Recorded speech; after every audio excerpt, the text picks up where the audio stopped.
The Galactic Council's military academy on Kepler 442b buzzed with the usual mixture of arrogance and anticipation. Cadets from 12 different species walked through the gleaming corridors, their various forms of armor clanking, humming, or shimmering, depending on their homeworld's technology. The Academy had trained the galaxy's finest warriors for over 3 centuries, producing legendary soldiers who had conquered entire star systems and brought peace through superior firepower. Commander Zethkar, a towering Vorthan with crystalline skin that reflected the Academy's artificial sunlight, stood before a holographic display showing the latest batch of recruits from a recently discovered world called Earth. His 4 arms crossed as he watched footage of human soldiers stumbling through what their species called basic training. The other instructors gathered around him, their various forms of laughter creating a cacophony that echoed through the observation deck. "Look at these primitive creatures," sneered Lieutenant Colonel Thrix, her insectoid mandibles clicking with amusement. "They can barely lift their own crude weapons, and their so-called elite forces move like children playing war games." The holographic display showed human soldiers crawling through mud, carrying heavy packs, and firing projectile weapons that seemed impossibly archaic compared to the energy-based arsenal of the galactic military. The instructors watched as human recruits struggled with obstacle courses that any first-year cadet from a proper military species could complete blindfolded. "Their physical capabilities are laughable," added Major Krelnos, his scaled hide rippling with dismissive humor. "Average height of 6 feet, barely 200 pounds of muscle, and they tire after running just a few miles. My people's younglings could outperform these soldiers before their first molting." Zethkar manipulated the holographic controls with 2 of his hands while the other 2 gestured dismissively at the images. "The Council insists we must integrate these humans into our forces as part of their membership requirements. Something about diversity of tactics and unknown potential. Politicians and their soft ideologies." The footage shifted to show human special forces conducting what they called covert operations. The instructors burst into fresh laughter as they watched humans attempt stealth missions using technology that wouldn't have impressed a Galactic Academy first-year student. Their night vision equipment was crude optical enhancement rather than proper electromagnetic spectrum analysis. Their communication devices relied on radio waves instead of quantum entanglement networks. "Pet soldiers," chuckled Captain Veltar, her energy form flickering with amusement. "That's what we should call them. They're like domesticated animals trying to play at being warriors."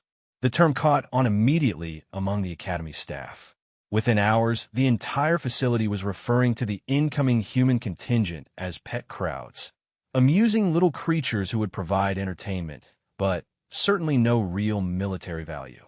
The phrase spread through the galactic military network like a virus, becoming the standard way to refer to human forces throughout the known galaxy. 3 weeks later, the first human transport arrived at the Academy. The ship itself was a source of fresh mockery, a clunky metal construction that moved through space using chemical propulsion rather than proper antimatter drives. It landed with all the grace of a falling asteroid, kicking up clouds of dust and requiring 3 attempts to achieve proper docking alignment. The humans who emerged from the transport looked even more pathetic in person than they had in the intelligence footage. 25 soldiers in ill-fitting uniforms, carrying primitive gear and looking around the Academy with expressions of obvious awe and intimidation. They were led by a stern-faced woman who introduced herself as Colonel Sarah Mitchell, apparently their highest-ranking officer. "Welcome to the Galactic Military Academy," Zethkar announced in the universal trade language, his voice carrying easily across the landing bay. "I am Commander Zethkar, your primary instructor. You are here because your species has requested integration into our forces. I will be honest, nobody expects you to succeed." The humans stood at attention, their formation reasonably straight, but lacking the perfect precision that real soldiers displayed. Zethkar walked among them, his massive frame casting shadows over their comparatively tiny forms. Each human barely reached the middle of his chest, and he could probably lift 3 of them with one arm. Your quarters are in Section 7, the same area we typically reserve for support staff and maintenance crews, continued Zethkar. Your training will begin tomorrow at 0600 Standard Time. I suggest you rest well. It may be the last comfortable sleep you get for quite some time. As the humans were led away to their quarters, the Academy's permanent residents gathered to get their first look at the famous pet crowds. Cadets from the Thorian Empire pointed and laughed at the humans' awkward gait. Zalaxian trainees made betting pools on how long it would take for the humans to quit and request transport home. Even the usually disciplined Andromedan honor guard cracked smiles at the sight of the newcomers. The humans' first training session began before dawn with what the Academy called a gentle warm-up run, a mere 15-mile circuit around the Academy's perimeter. The path wound through varied terrain designed to test basic endurance and adaptability. For most species, this was the equivalent of a brisk morning walk. The results were exactly what everyone expected. Within the first mile, half the humans were already breathing heavily. By mile 3, several were falling behind the main group. At mile 7, 2 had collapsed entirely and required medical assistance. The alien instructors jogged alongside in perfect formation, barely showing any signs of exertion while the humans struggled with every step. Pathetic, observed Lieutenant Colonel Thrix, her insectoid legs carrying her effortlessly over the rocky terrain. My species completes spawning migrations of 500 miles without rest. These creatures can't even manage 15 miles on flat ground. But there was something the instructors hadn't noticed yet, something that would prove crucial in the coming weeks. While the majority of the humans struggled with the physical demands, a few of them maintained steady paces and controlled breathing. Colonel Mitchell kept up with the main group despite being older than most of the other humans. A quiet soldier named Corporal Jensen showed no signs of fatigue, even as his comrades fell behind. Most interestingly, there was one human who hadn't joined the run at all. He stood at the starting line, watching the others depart with calculating eyes, and then walked calmly back toward the barracks. When questioned by the instructors, he simply stated that he was conducting reconnaissance and would catch up later. This human was different from the others in several immediately obvious ways. He was larger, standing nearly 7 feet tall, with a build that suggested considerable physical power. His uniform bore no rank insignia, and the other humans seemed to defer to him despite the presence of their official commanding officer. Most unusually, he had arrived at the Academy with 2 companions who definitely weren't human. The companions stood over 8 feet tall and were covered in thick, dark hair. Their faces were distinctly humanoid, but with prominent brow ridges and powerful jaws filled with teeth that could clearly tear through metal. They moved with a fluid grace that contrasted sharply with their massive bulk, and their eyes held an intelligence that was unmistakably sapient. "What exactly are those?" demanded Major Krelnos when he first saw the trio walking through the Academy corridors.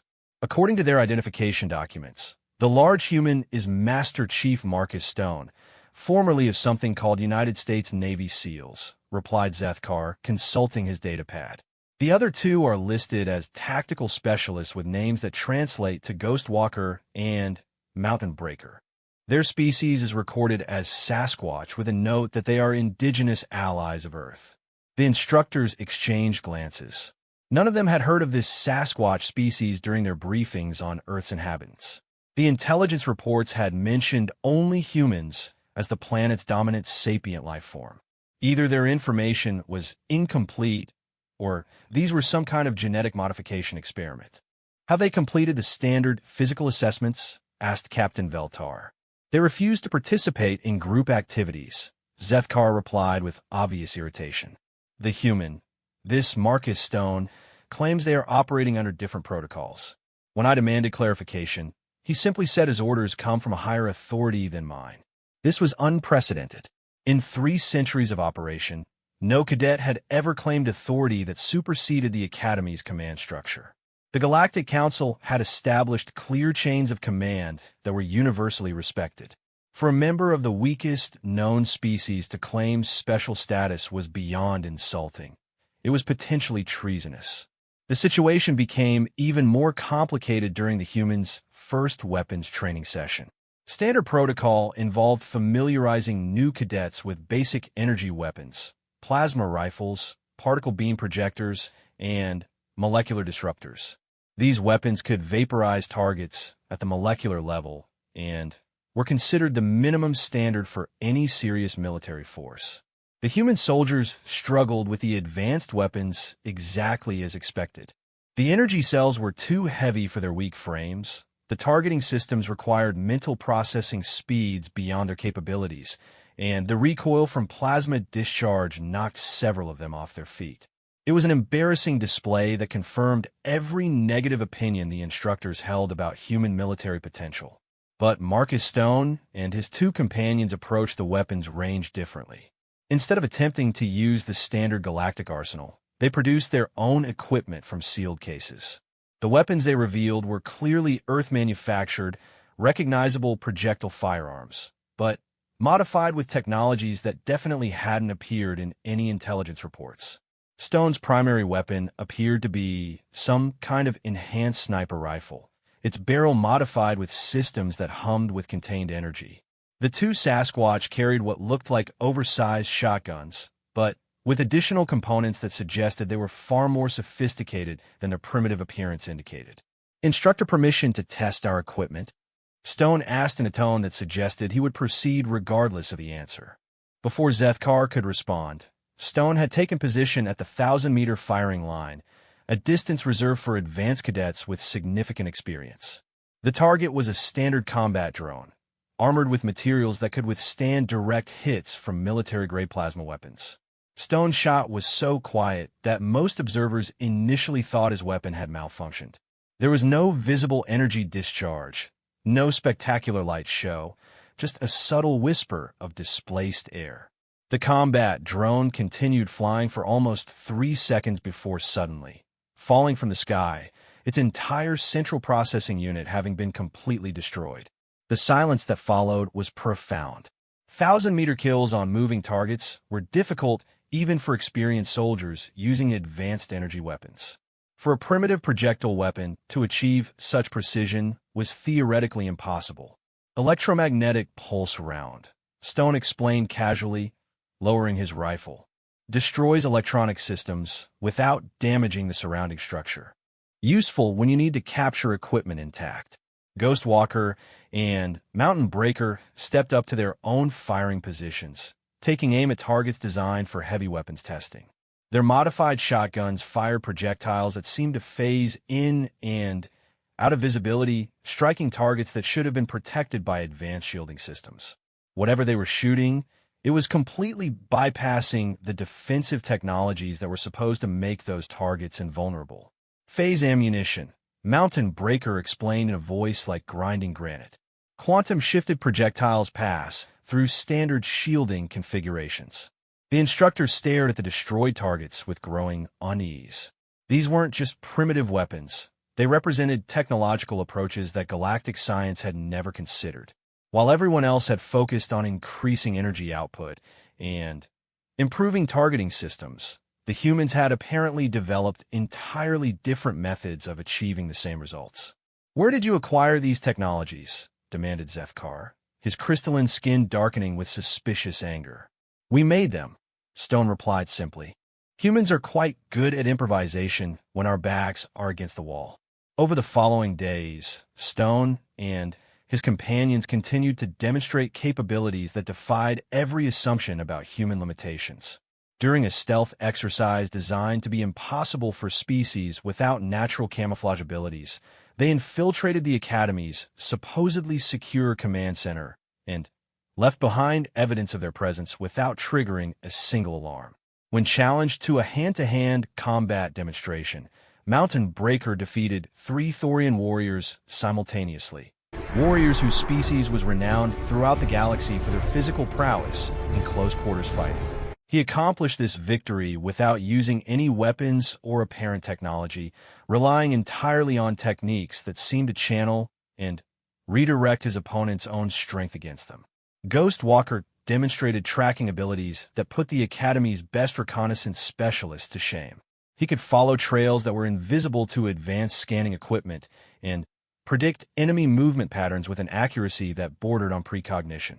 When asked to explain his methods, he simply stated that humans called it reading the terrain's story. Most disturbing to the instructors was the growing effect that Stone's team was having on the other human soldiers. The struggling recruits who had barely managed to complete their first training run were now completing advanced obstacle courses with times that rivaled those of second-year cadets. Their weapons accuracy was improving dramatically, and they were developing tactical coordination that impressed even the Academy's senior staff. Colonel Mitchell, when questioned about this sudden improvement, offered an explanation that made the instructors deeply uncomfortable. Master Chief Stone is what we call a force multiplier, she said. His presence doesn't just add to our capabilities, it transforms them entirely. The men and women under his influence become better soldiers than they ever thought possible. But how? Pressed Captain Veltar. There's no technology involved, no genetic enhancement that our scans can detect. What is he doing to them? Mitchell smiled with an expression that seemed to carry depths of knowledge the alien instructors couldn't fathom. He's teaching them to remember what they really are. Humans aren't the soft, weak species you think we are. We've just forgotten how dangerous we can be when we need to be. As the first month of training concluded, the Academy staff found themselves facing an unprecedented situation. The pet crowds they had expected to provide comic relief were demonstrating abilities that challenged fundamental assumptions about military science. Worse, they were doing it with technologies and techniques that the galactic military couldn't understand or replicate. The final straw came during a joint exercise designed to pit the human recruits against third-year cadets from the Vorthan Military Academy. The Vorthans were among the galaxy's most respected warriors, with centuries of tactical experience and access to the most advanced military technologies available. The exercise was meant to be a simple lesson in humility, a demonstration of the vast gulf between human capabilities and those of a proper military species. Instead, it became something that would reshape the instructor's understanding of warfare itself. The human team, led by Stone and his companions, achieved total victory in under 6 hours. They did it using tactics that the Vorthan commanders couldn't predict or counter, technologies that bypassed the most sophisticated defensive systems, and a level of coordination that suggested they were operating with a shared consciousness. When the exercise computers finished their analysis, the results were so unprecedented that several instructors demanded a complete system diagnostic, convinced that there had been a massive technical malfunction. There hadn't been.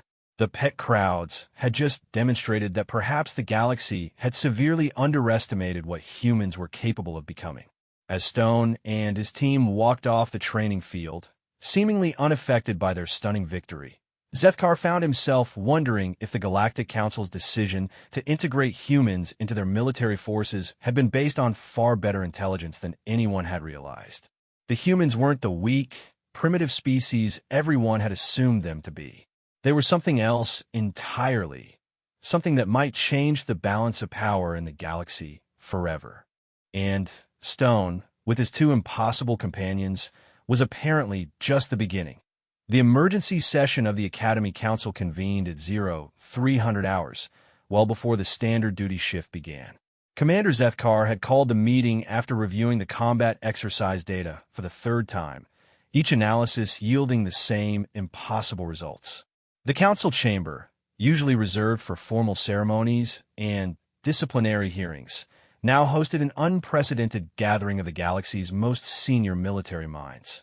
High Admiral Corvex of the Andromedan fleet materialized via quantum hologram, his ancient features bearing the weight of 500 years of military command. General Visca, Supreme Commander of the Thorian Legion, had arrived in person, her massive form filling nearly half the chamber's seating area. Representatives from 8 other major military powers attended through various forms of long-distance communication, creating a meeting that would normally require months of diplomatic preparation.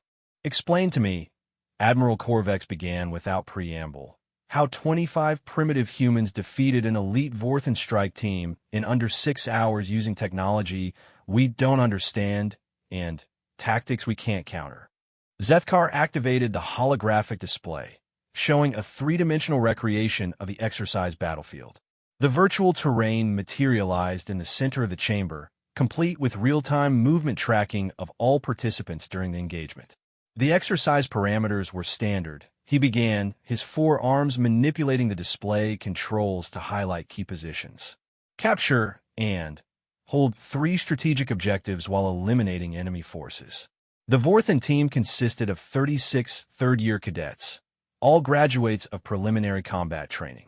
They were equipped with standard military-grade weapons and defensive systems. The display showed the Vorthen positions at the beginning of the exercise, a textbook defensive formation that utilized natural cover and overlapping fields of fire. Their equipment indicators glowed with the distinctive signatures of plasma rifles, energy shields, and advanced targeting systems.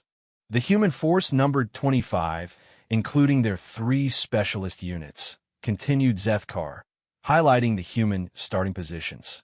Based on previous performance assessments, our tactical computers predicted a 94% probability of Vorthen victory within 12 hours. General Visca leaned forward, her massive claws clicking against the metal table. Show us what actually happened.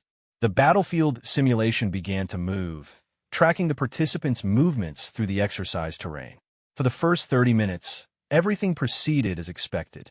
The Vorthen team established defensive perimeters around two of the three objectives, while sending scouting parties to locate the human forces.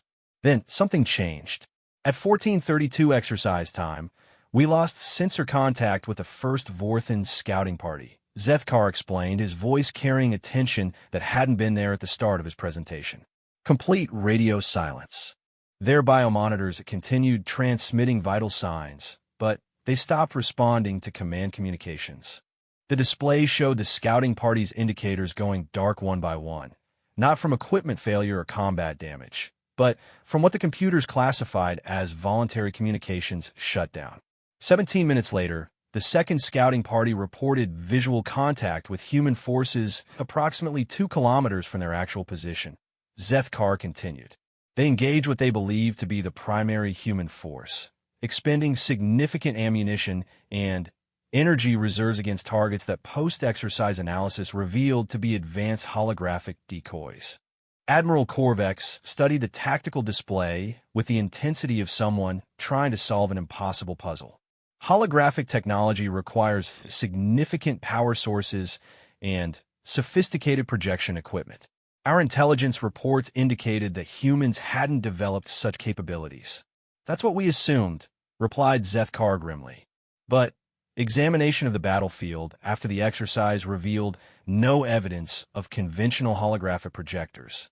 Whatever technology the humans used, it operates on principles we don't recognize. The simulation continued, showing the systematic collapse of the Vorthen defensive positions. One by one, their carefully prepared strongholds were compromised through methods that defied conventional military logic. Guards disappeared without raising alarms. Communication networks failed without showing signs of electronic interference. Weapon systems shut down despite having full power and no apparent damage. The most disturbing aspect, Zethkar said, pausing the simulation at the moment of the first objective's capture, is that we never detected the human infiltration methods.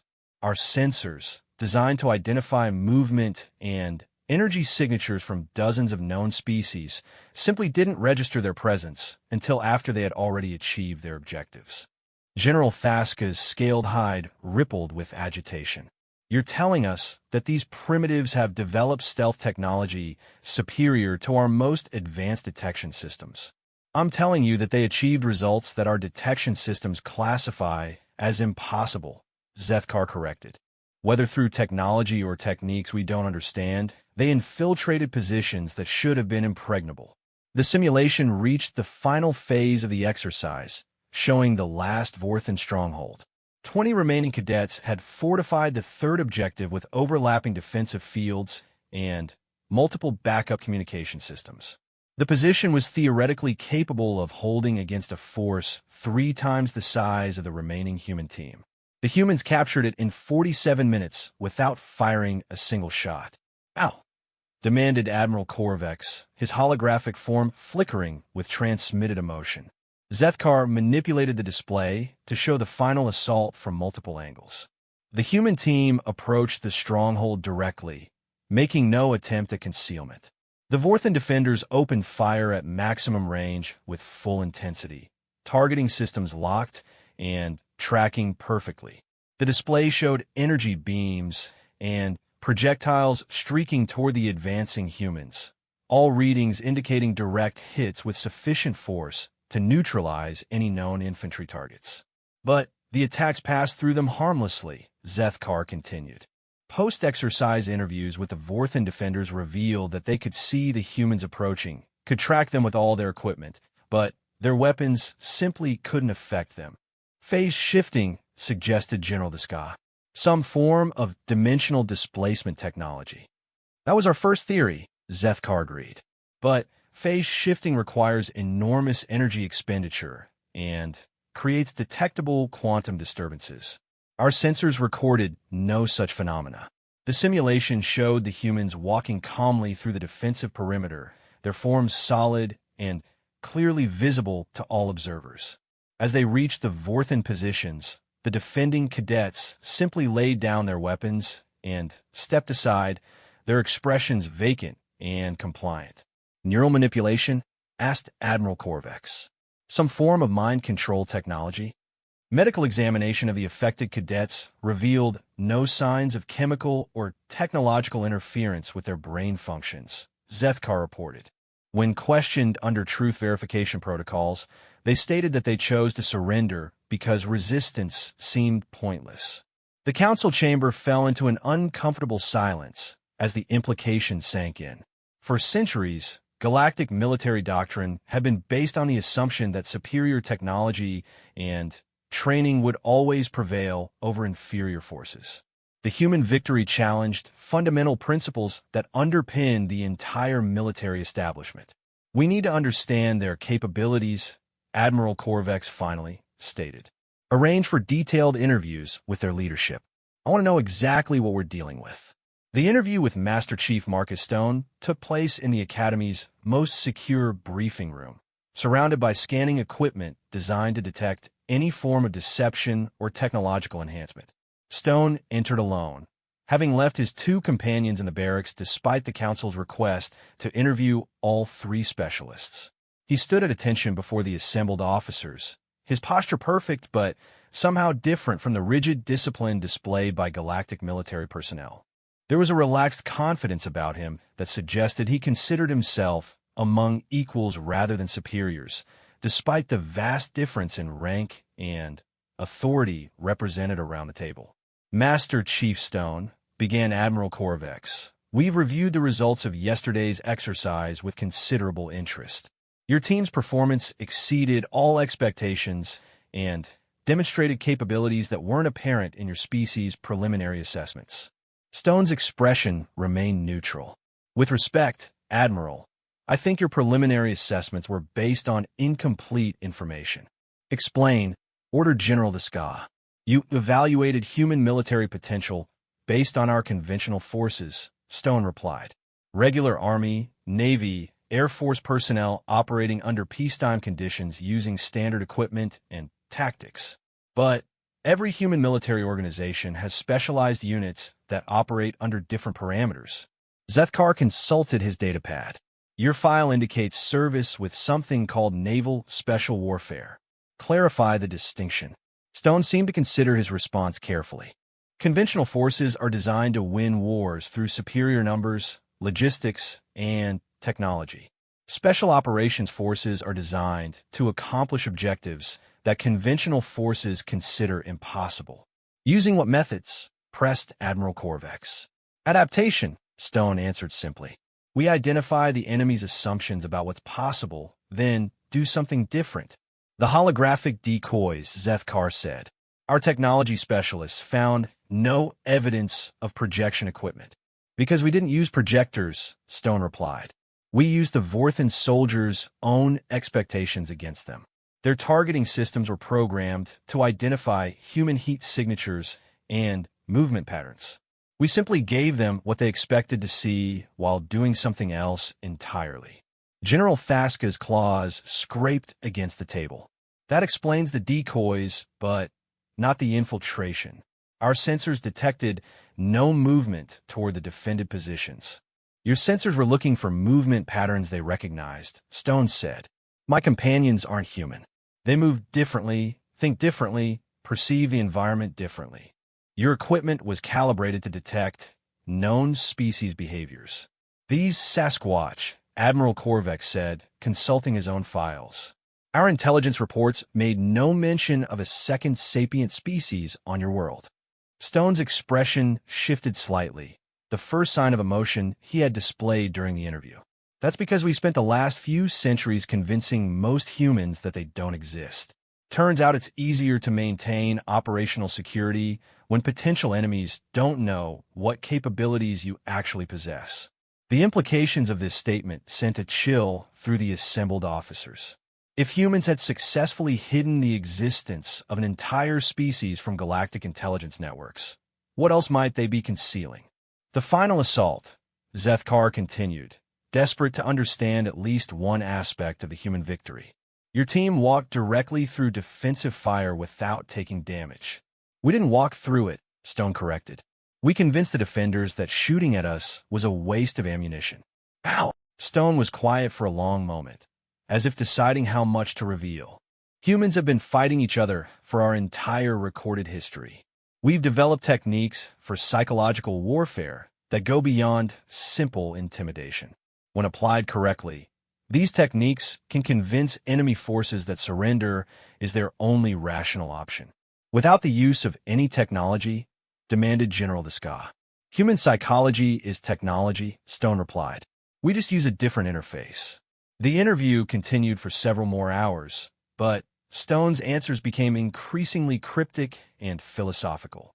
He spoke of warfare as an art form that transcended mere physical combat, describing techniques and concepts that the galactic military mindset couldn't process. When pressed for specifics, he would respond with analogies that seemed profound but provided no actionable intelligence. Finally, Admiral Korvex ended the session with obvious frustration. Master Chief, your evasiveness suggests that you're concealing information vital to galactic security. Stone stood and prepared to leave, then paused at the door. Admiral, with all due respect, you're asking me to explain capabilities that took my species millions of years to develop in the space of a few hours. That would be like asking you to teach quantum physics to a child who hasn't learned basic mathematics.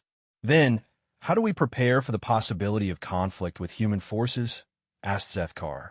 Stone's smile was neither threatening nor reassuring. The same way you prepare for any conflict, Commander. You hope it never becomes necessary. After Stone left, the assembled officers sat in uncomfortable silence. Their questions had been answered, but the answers only raised more disturbing possibilities. Assessment. Admiral Korvex finally asked. They're more advanced than we assumed, replied General Deska. Possibly significantly more advanced. Their technology appears to be based on completely different principles than ours, added Zethkar. Biological and psychological rather than mechanical and energy-based. Admiral Korvex nodded grimly, which means that our entire military doctrine may be irrelevant against human forces. The immediate question facing the Academy was how to proceed with the human integration program. The original plan had called for human soldiers to be trained in galactic military techniques and equipped with standard weapon systems. But the exercise had demonstrated that humans already possessed capabilities that exceeded galactic standards in several crucial areas. More troubling was the effect that Stone's team was having on the other human soldiers. The struggling recruits who had arrived 3 weeks earlier were now performing at levels that rivaled advanced cadets from military species. Their improvement couldn't be attributed to superior training or equipment. It appeared to be the result of psychological transformation under Stone's influence. The question, Admiral Korvex stated during a private session with the senior Academy staff, is whether we're witnessing the emergence of a new galactic superpower or the early stages of a potential threat to galactic security. Stone's team represents only 3 individuals, pointed out General Desca. Even if their capabilities are exceptional, the overall human military still appears to be relatively primitive. Does it? Asked Zethkar.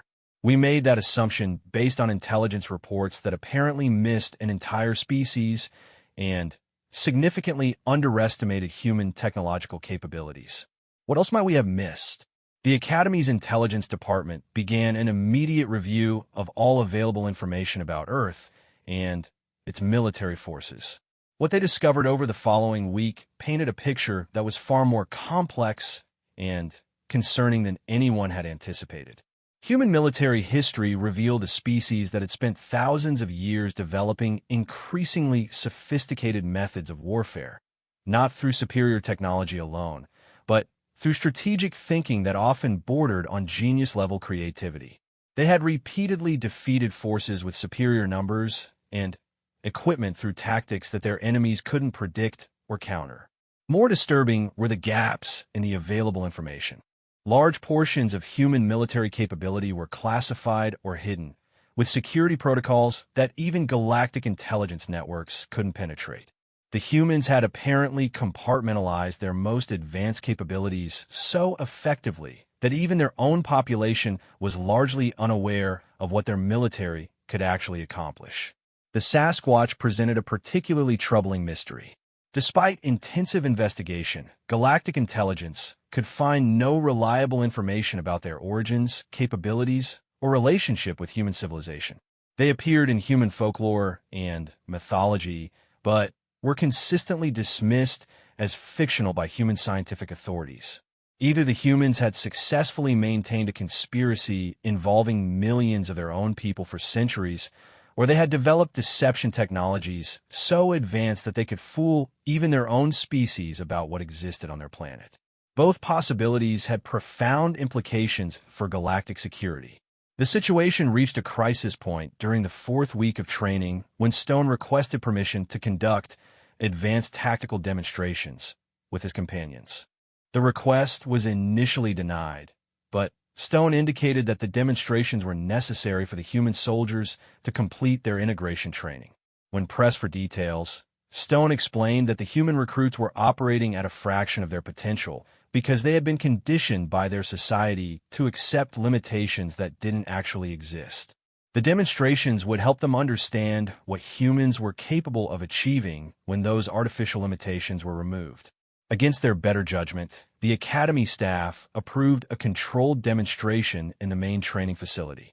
What they witnessed challenged their understanding not just of human capabilities, but of the fundamental laws of physics that govern military combat. Stone and his 2 companions entered the facility's most advanced combat simulation chamber, designed to test senior cadets against multiple simultaneous threats using technology that could generate realistic opponents with superhuman capabilities. The simulation began with a scenario that typically required a full squad of elite soldiers working in perfect coordination, infiltrating a heavily fortified enemy base defended by automated weapons systems and advanced artificial intelligence. Stone's team completed the scenario in 8 minutes without using any detectable technology or weapons. They moved through defensive systems that should have been impossible to bypass, neutralized threats that should have required heavy weapons to destroy, and achieved objectives that the simulation's designers had intended to be beyond the capabilities of any known species. Most unsettling was the method of their success.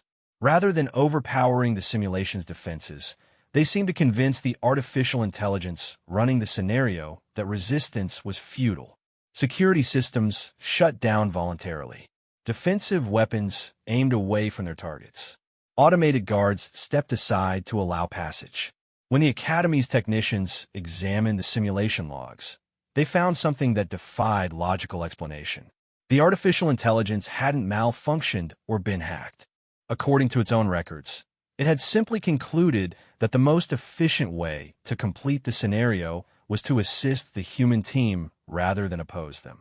"This is impossible," declared the Academy's chief technology officer after reviewing the data for the 5th time.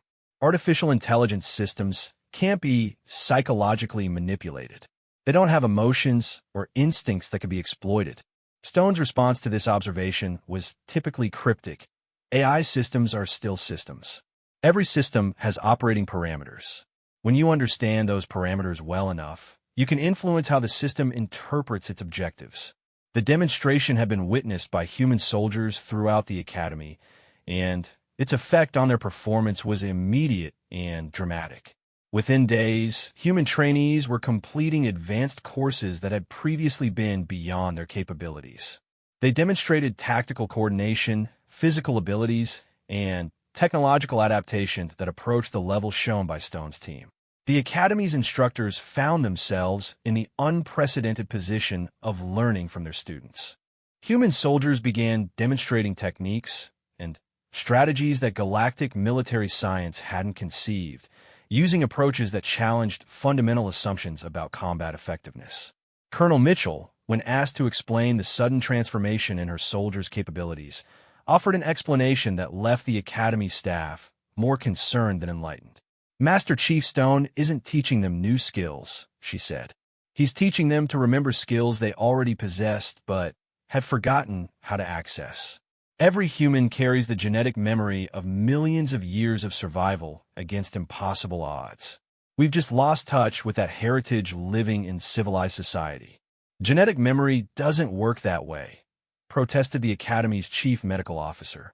Learned behaviors can't be transmitted through biological inheritance. Mitchell smiled with the same unsettling confidence that Stone often displayed. Doctor, with respect, your understanding of genetics is based on studying species that have existed in stable civilizations for thousands of years. Humans have been in continuous warfare for our entire evolutionary history. We've developed adaptive capabilities that peaceful species never needed. As the 5th week of training began, the Academy found itself facing a completely transformed situation. The pet crowds they had expected to provide entertainment had become the most capable military unit in the facility's history. More concerning, they were demonstrating abilities that suggested human military potential had been severely underestimated by every major power in the galaxy. The question facing the Galactic Council was no longer whether humans could be successfully integrated into galactic military forces. The question was whether the galaxy was prepared for the implications of human military capability. Admiral Korvex's final report to the Council contained recommendations that would reshape galactic military policy for generations to come. The humans weren't just another species seeking membership in the galactic community. They represented a fundamental shift in the balance of power that could determine the future of interstellar civilization. And Marcus Stone, with his 2 impossible companions, had only begun to demonstrate what humans could accomplish when they stopped pretending to be harmless. The emergency recall order arrived during the 6th week of training, transmitted directly from the Galactic Council headquarters via quantum encryption that bypassed normal military channels. Admiral Korvex materialized in the Academy's command center within minutes of the transmission's arrival, his holographic form crackling with the urgency that had prompted instantaneous travel across half the galaxy. All human training operations are to cease immediately, he announced without preamble. The Council has received intelligence reports that require immediate evaluation of the human integration program. Commander Zethkar consulted his command console, noting the unusual security classifications attached to the recall order. What kind of intelligence, Admiral? The kind that suggests we may have seriously miscalculated the strategic implications of human military capability, Korvex replied grimly. 3 days ago, the Zalaxian scientific expedition in the Outer Rim reported contact with human ships in a sector that should be uninhabited according to all galactic charts. The implication struck Zethkar immediately. According to official records, humans had only recently achieved faster-than-light travel and possessed a limited number of crewed interstellar vessels. The idea that they had ships operating in unexplored regions suggested either a massive intelligence failure or deliberate deception on a galactic scale. "How many ships?" asked General Desca, who had arrived moments after the Admiral's transmission.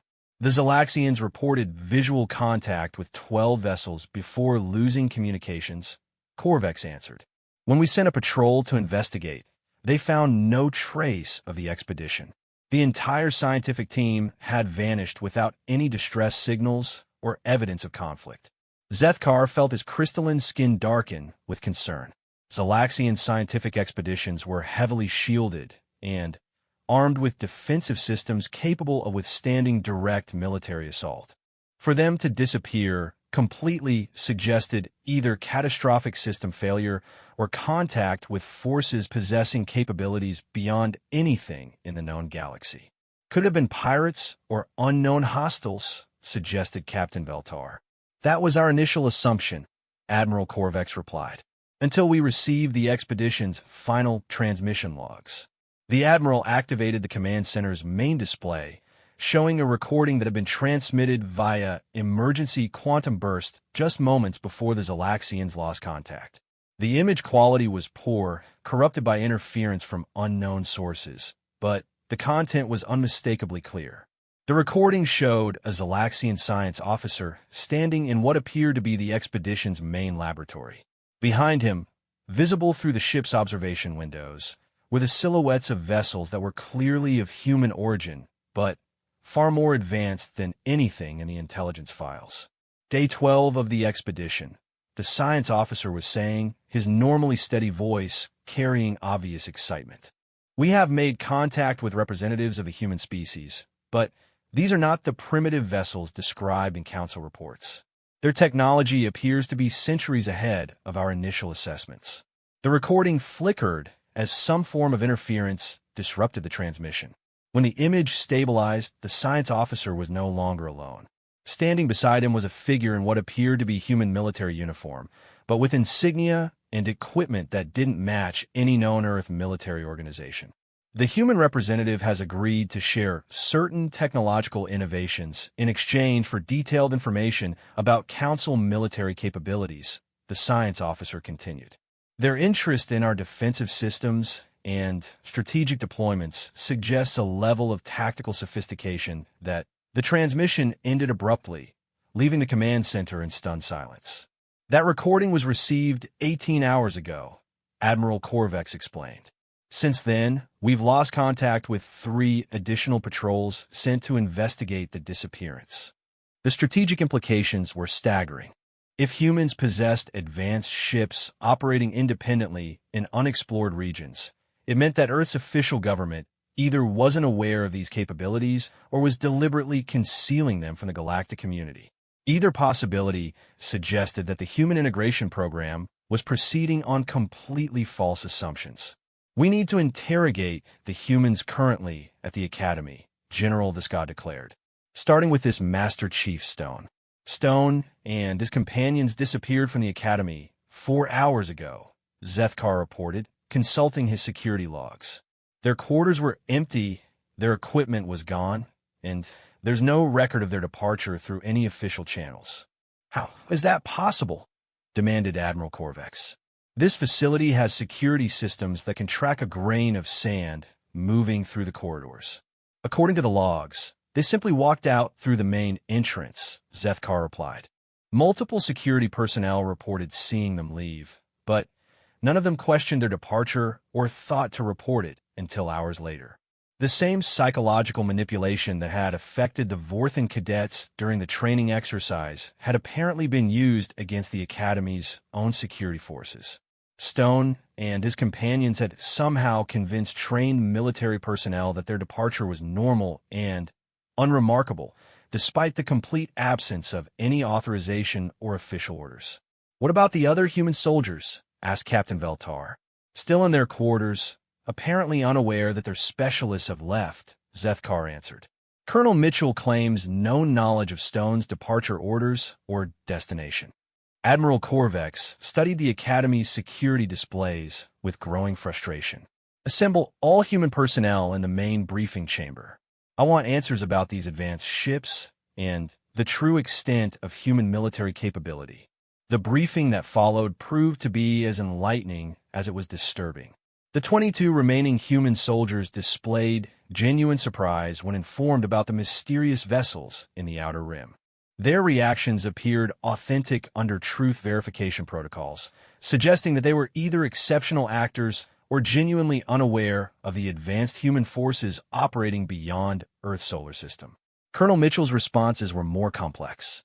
While the verification systems confirmed that she was telling the truth as she understood it, her knowledge appeared to have significant gaps that suggested compartmentalized information sharing within human military organizations. Our mission parameters were limited to Academy integration training, she explained. Master Chief Stone's team was attached to our unit for that specific purpose. I wasn't briefed on any other human operations in this sector, but you knew Stone possessed capabilities beyond normal human limits, pressed Admiral Corvex. Special operations personnel always operate under different parameters than conventional forces, Mitchell replied. The specific nature of their capabilities is classified above my clearance level. This revelation raised additional concerns about human military organization. If a colonel commanding an integration mission didn't have full knowledge of the specialists attached to her unit, it suggested a level of operational security that exceeded even the most paranoid galactic military structures. These advanced ships, General Desca continued, do they represent standard human military technology or specialized units like Stone's team? I honestly don't know, Mitchell admitted. Human space capabilities have been developing rapidly since first contact with galactic civilization. It's possible that significant advances have been made without my knowledge. The interview continued for several hours, but produced more questions than answers. The human soldiers displayed genuine cooperation and provided all the information they possessed, but their knowledge appeared to cover only a small fraction of human military capability. Whatever organization Stone represented, they operated independently of the conventional military forces that had been assigned to the Academy. While the interrogations continued, the Academy's intelligence department was conducting an emergency review of all available data about human space operations. What they discovered painted a picture that was far more complex and concerning than anyone had anticipated. Human space activity had indeed been limited to their immediate solar system, according to all official records. However, deep analysis of astronomical data revealed anomalies that suggested significantly more extensive operations. Energy signatures in distant systems, gravitational disturbances that indicated large-scale industrial activity, and communication intercepts that used encryption methods beyond known human capabilities. The evidence suggested that humans have been operating in space for far longer and on a much larger scale than they had revealed to the galactic community. Either through advanced technology or careful concealment, they had managed to establish extensive operations without detection by galactic monitoring networks. How long? Admiral Corvex asked the intelligence chief after reviewing the preliminary findings. Based on the data patterns, we estimate active human space operations for at least 50 years, replied Commander Saltichwaises, her tentacles writhing with nervous energy. Possibly longer if they developed effective stealth technologies early in their space program. 50 years of hidden operations, General Desca repeated. That suggests a level of strategic planning that contradicts everything we know about human civilization. Unless, suggested Zethkar, human civilization is itself more complex than we understood. The possibility that humans have been deliberately concealing their true capabilities from the galactic community raised profound questions about their intentions. Species seeking membership in galactic civilization typically revealed their full technological and military potential as part of the integration process.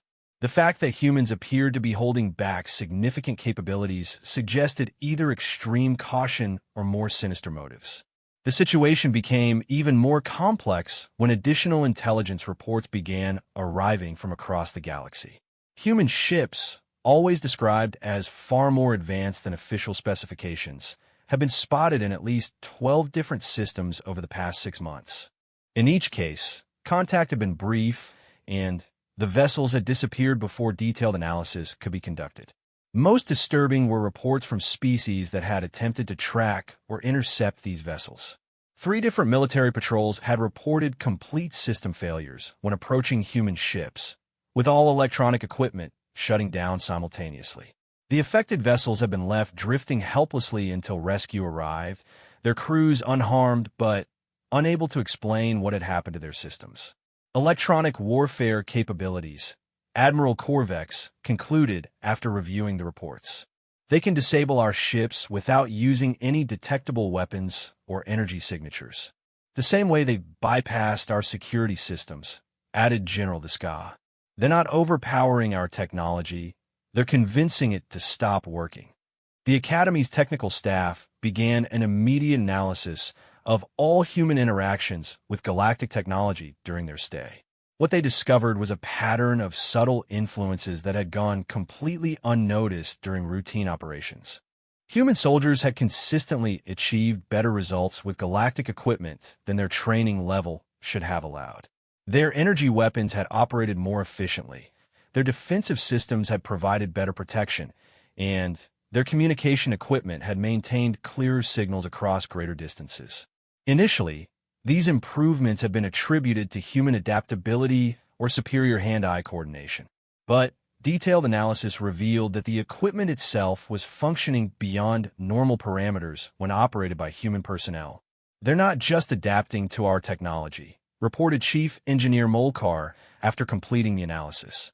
They're somehow optimizing it. Every system they touch performs better than design specifications. How? Demanded Admiral Corvex. I have no idea, Molkar admitted. The modifications occur at the quantum level, affecting the fundamental operating principles of the equipment. It's as if they're rewriting the laws of physics in real time. The implications were staggering. If humans could enhance galactic technology simply by interacting with it, they possessed capabilities that transcended conventional understanding of science and engineering. This ability alone would make them the most valuable technological partners in the known galaxy, or the most dangerous potential enemies. The emergency session of the Galactic Council convened within hours of Admiral Corvex's report reaching the capital. Representatives from 47 species attended in person or via quantum communication, creating the largest gathering of galactic leadership in over a century. High Chancellor Velkirin, ancient leader of the Council, opened the session with unprecedented directness. We face a situation that may fundamentally alter the balance of power in our civilization. The human species, previously assessed as primitive and harmless, appears to possess capabilities that exceed our most advanced military and technological resources. The evidence was presented systematically. The training exercise victories, the advanced ships in the Outer Rim, the enhancement of galactic technology, and the psychological manipulation of military personnel. Each revelation prompted discussions that challenged fundamental assumptions about human nature and capabilities. The question before us, Chancellor Velkirin continued, is whether humanity represents an opportunity for unprecedented advancement or a threat to galactic security that must be contained. The debate that followed revealed deep divisions within the galactic community. Some species advocated for immediate military action against human space operations, arguing that such advanced capabilities in the hands of species with no loyalty to galactic civilization posed an existential threat. Others argued for accelerated integration, suggesting that human capabilities could solve technological challenges that had limited galactic development for centuries. The ability to optimize existing technology alone could revolutionize industry, defense, and exploration across known space. A third faction, led by the ancient and cautious Andromedan representatives, advocated for careful observation and gradual engagement.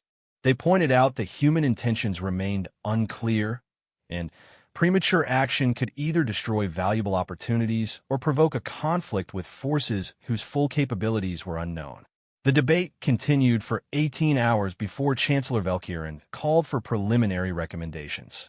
The Council's military committee suggested immediate enhancement of border security and intelligence-gathering operations focused on human activities. The Science Committee recommended establishment of joint research projects to better understand human technological capabilities. The Diplomatic Committee proposed formal negotiations to clarify human intentions and establish clear parameters for continued interaction. All three recommendations were approved, but their implementation would require careful coordination to avoid contradictory signals that might be interpreted as hostile by human leadership. As the council session concluded, Admiral Corvex received an urgent transmission from the Academy. The message was brief, but carried implications that would reshape the entire human situation. Master Chief Stone had returned to the Academy. He was requesting a meeting with the highest-ranking galactic officials available, claiming to represent interests that extended far beyond the Earth-based government that had initiated the integration program. He says he has information about galactic security threats that require immediate attention, reported Commander Zethkar.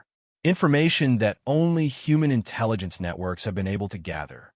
Admiral Corvex considered the request with growing unease. Stone's reappearance after vanishing from the Academy suggested either remarkable confidence or access to capabilities that made galactic security measures irrelevant. Either possibility indicated that the human situation was about to become significantly more complex. Arrange the meeting, Admiral Corvex decided, but under maximum security protocols. I want to know what Master Chief Stone thinks is important enough to risk revealing himself. As preparations began for what might be the most crucial diplomatic encounter in galactic history, one fact had become unavoidably clear. Humanity was no longer the primitive species seeking admission to galactic civilization. They had become a major power that had been operating in the shadows while everyone else assumed they were harmless. The question facing the galaxy was no longer whether humans could be successfully integrated into existing power structures. The question was whether existing power structures could adapt to accommodate what humans had already become. And Stone's return suggested that the galaxy was about to discover just how dramatically the strategic situation had changed while everyone was watching the wrong things.